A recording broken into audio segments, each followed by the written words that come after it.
Nous sommes le jeudi 24 janvier, mesdames et messieurs, bienvenue dans cette nouvelle édition de votre journal de 15 heures. Voici les titres.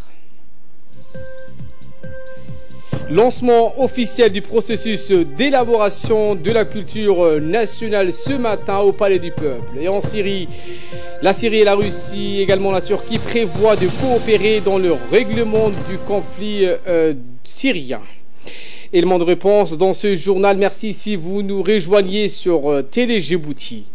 La base militaire chinoise octroie des équipements et mobilier à l'école de base PK13.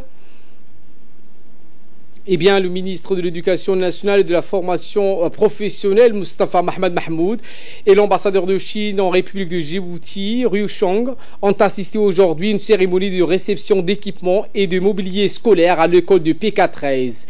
Des hauts cadres et responsables du MENFOP, mais aussi les responsables militaires de la base de soutien logistique de l'armée de libération populaire de Chine à Djibouti ont pris part à la cérémonie.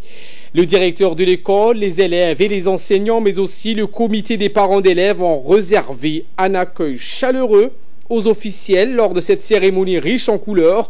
Le ministre et l'ambassadeur ont visité les classes qui ont été entièrement équipées avec les nouveaux mobiliers scolaires. Ces équipements et mobiliers scolaires composés de plus de 300 tables bancs pour les élèves, mais aussi des bureaux pour les enseignants et des tableaux noirs ont été offerts par la base de soutien logistique de l'armée populaire de libération de Chine.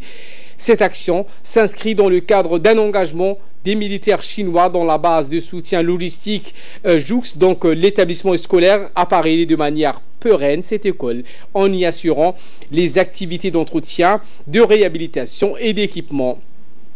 C'est à ce titre que le directeur général de l'enseignement, Abdidir Guiré, et le capitaine de frégate, Ding Kyoliong, par ailleurs donc directeur du département politique de la base militaire, ont signé les documents de remise officielle de ce premier lot d'équipements qui ont meublé plus de 7 salles de classe. La cérémonie s'est achevée dans une ambiance festive avec des danses folkloriques et un standing ovation des élèves et des enseignants qui ont vivement remercié le MENFOP et la base de soutien logistique de l'armée de libération populaire de Chine. Je vous le disais en titre, ce lancement officiel du processus d'élaboration de la culture nationale qui a eu lieu ce matin au Palais du Peuple. L'objectif est de renforcer la culture et le patrimoine du pays en renforçant essentiellement le patrimoine matériel et immatériel. Cette cérémonie a été présidée par le ministre des Affaires musulmanes, de la culture et des biens Waqf, Moumin Hassan Barré. La conférence a été animée par le conseiller en culture du bureau régional de l'UNESCO, Madame Caroline Monteuil.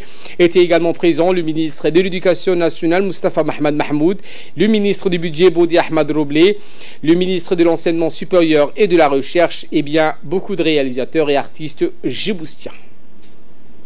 Qui est tellement motivé sous la vision de votre ministre à élaborer cette politique culturelle. UNESCO, ça fait longtemps qu'on travaille étroitement avec le Djibouti, mais c'est vraiment grâce à votre volonté, votre détermination qu'on commence à vraiment voir le changement très important qui a lieu, surtout avec la vision qui va prendre forme au travers de cette politique culturelle.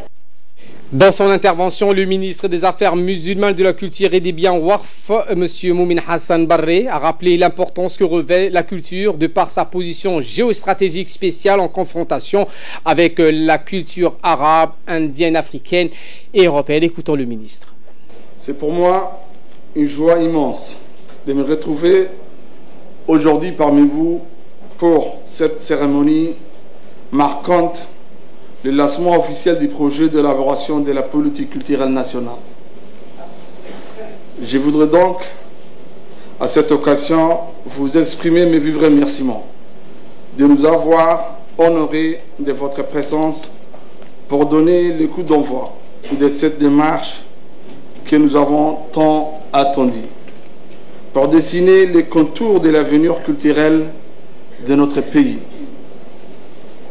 La politique culturelle que nous initions aujourd'hui s'inspire de la feuille de route tracée par le président de la République son Excellence M. Ismaël Omar Guelleh, qui a fait de la culture une priorité nationale pour réaliser les objectifs de développement harmonieux et durable.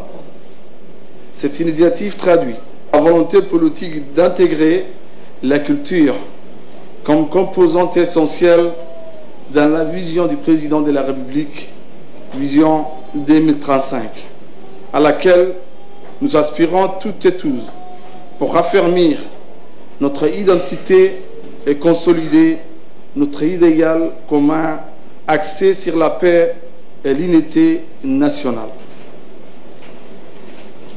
De par sa position géostratégique, Djibouti se trouve au carrefour des civilisations afro-islamiques et arabo-européennes, façonnées par le flux des échanges commerciaux et culturels.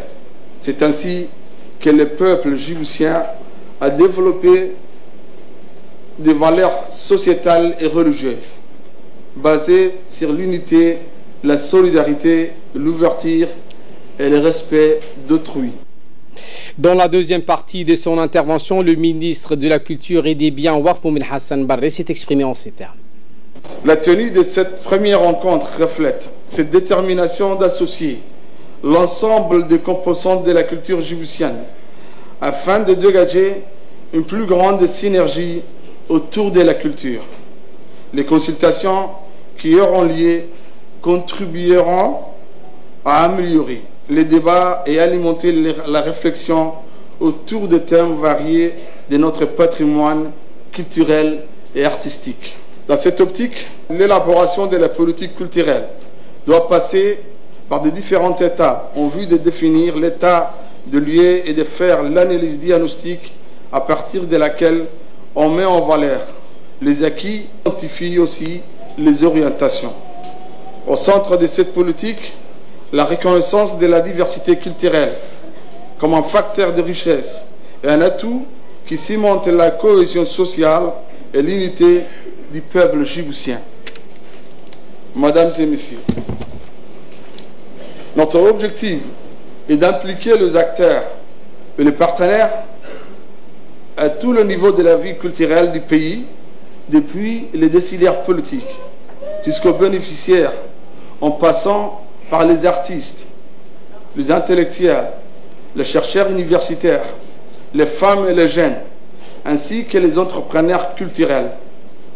Par ailleurs, nous attachons une importance primordiale à rendre les arts et la culture plus accessibles à nos concitoyens afin qu'ils puissent avoir les moyens de partager leurs passions. Ainsi, de toutes les énergies vouées aux arts et à la culture émergera de nouveaux talents qui vont assurer la relève et pérenniser la particularité de notre culture nationale. En conclusion, j'adresse mes vifs remerciements à celles et à ceux qui contribuent à finaliser ces projets, convaincus que votre ferme implication dans le développement de notre culture, l'ensemble de vos propositions seront les bienvenues. Je souhaite plein succès. Autre actualité de ce 15h, une cérémonie de clôture des formations a eu lieu ce matin à l'Institut national public et administratif d'INAP. Cette formation consistait sur les outils de base de la statistique présidée par le secrétaire général du ministère du Travail, Abdallah Ali Mohamed, et le directeur de l'INAP, Charmarke Idriss Ali. L'atelier a été dispensé par un formateur national et ont bénéficié de cette formation les représentants des institutions publiques. La dite formation avait pour objectif de renforcer les aptitudes et le savoir-faire des participants afin de fournir des informations actuelles et pertinentes pour la maîtrise des données statistiques gouvernementales. À la fin de la cérémonie, les responsables ont remis aux participants des certificats. Et dans un mot prononcé à cette occasion, le secrétaire général du ministère du Travail, Abdallah Ali Mohamed, a rappelé que la formation vise à rehausser les connaissances des participants dans le domaine de la statistique. Écoutons. Il est donc impérieux de disposer de données statistiques fiables qui rendent compte de la réalité du chômage, de l'évolution de l'emploi, À cette fin, l'ANIFIP a été équipée pour lui permettre de satisfaire efficacement sa mission d'intermédiation avec l'appui de l'Observatoire de l'emploi et des qualifications installé au sein de cette agence pour renforcer le système d'information du marché de l'emploi. Nous souhaitons que s'établisse une collaboration entre l'ONEC et la DIZED pour que l'Observatoire accède à des aptitudes avancées dans la production de données sectorielles du marché du travail.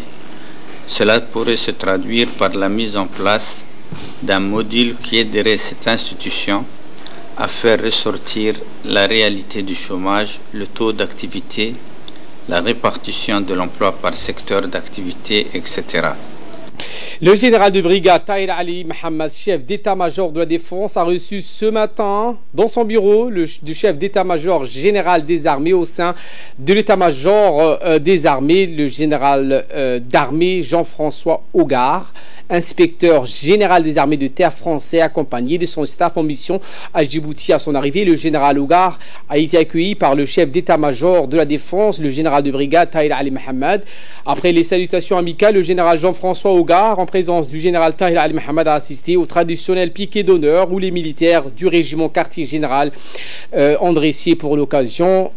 Une fois les honneurs rendus, les deux généraux et la délégation composée des officiels djiboutiens et français se sont installés dans le bureau du chef d'état-major général des armées. Durant l'entretien, le général de brigade Tahir Ali Mohamed était assisté du colonel Mohamed Elmi Abane, chef de la division des opérations des forces armées djiboutiennes, du commandant Younis Elmi Waïs, chef du cabinet du CEMGA, du capitaine Hussein Idriss Igué, chef du cabinet du général Tahir Ali Mohamed, et du capitaine Mohamed Ahmed Youssouf, chef du service du système d'information et de communication et officier des presses des armées. La visite de courtoisie du général Jean-François Hogarth s'inscrit dans le cadre des relations amicales et fraternelles entre la République de Djibouti et la France, et plus particulièrement entre les deux armées. Dans la journée du 22 janvier, le colonel Waïs Omar Bokoré, commandant de la garde-côte, a accueilli à la direction générale de l'administration de la garde-côte à Escale M. Hideki Yamaji, directeur de la sécurité maritime du ministère des Affaires étrangères du Japon. Monsieur Yamaji a été reçu avec les honneurs à la direction générale de l'administration du garde-côte, et durant sa visite, il a pu profiter d'une présentation de la garde-côte et plus spécifiquement de ses missions variées, visant donc à assurer la sécurité du domaine maritime djiboutienne et les différentes opérations accomplies par la garde-côte djiboutienne. Le visiteur a réitéré les engagements du peuple japonais, pays frère et ami de la République de Djibouti, dans la collaboration dans le domaine de la sécurité et de la sûreté maritime. Et sport à présent avec le football salle, eh bien la fédération djiboutienne de futsal a lancé le premier tournoi de l'histoire de Djibouti dans ce domaine footballistique. Le coup d'envoi de ce tournoi a été donné par le président de la fédération djiboutienne de football, Souleymane Hassan Ouabali, et a vu la participation des responsables de la fédération du foot. Dans une brève déclaration à la presse, M. Souleymane Hassan Ouabali s'est dit donc heureux de lancer ce tournoi qui est le premier du genre dans notre pays, qui constitue un sport très important. Les tournois de futsal pilotes, ça regroupe 8 équipes qui déjà jouaient qui pratiquaient déjà cette salle. L'objectif de ce tournoi, c'est d'avoir plus de jeunes, parce qu'on sait que à Djibouti, on est fort sur le jeu de futsal. Et on sait très bien que l'avenir de Djibouti peut se voir dans le monde entier, le jeu de futsal. Parce que les Djiboutiens, les jeunes, sont très forts. Il y a beaucoup de gens qui jouent, parce que dans les régions, dans la République, il y a plein de complexes. Alors, il y a des jeunes qui pratiquent. Alors, nous avons pensé, le président, surtout le président de la Fédération de football, nous a dit qu'il faut lancer ces tournois pour épanouir la jeunesse djiboutienne et pour avancer le football en haut. Et en nouvelle du monde, 17 chefs d'État invités pour une passation du pouvoir historique. Félix Tshisekedi doit être officiellement investi président de la République démocratique du Congo. Aujourd'hui, la cérémonie d'investiture doit démarrer vers midi au palais de la Nation en présence de plusieurs chefs d'État africains. La République démocratique du Congo s'apprête donc à vivre sa première transmission du pouvoir pacifique avec l'investiture du Félix Tshisekedi qui succède à Joseph Kabila.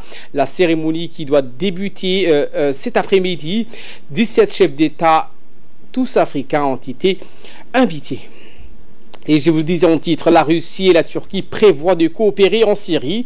Rencontre au sommet entre deux acteurs clés du conflit syrien, le président russe Vladimir Poutine d'un côté, le président turc Recep Tayyip Erdogan de l'autre. Les deux dirigeants ont convenu hier à Moscou de coordonner les opérations sur le terrain. Une avancée qui survient après que les États-Unis ont décidé en décembre, à leur grande surprise, de retirer progressivement leurs 2000 soldats engagés en Syrie. Le président turc cherchait également à convaincre son homologue russe de mettre en place une zone de sécurité dans le nord syrien pour y empêcher toute autonomie kurde.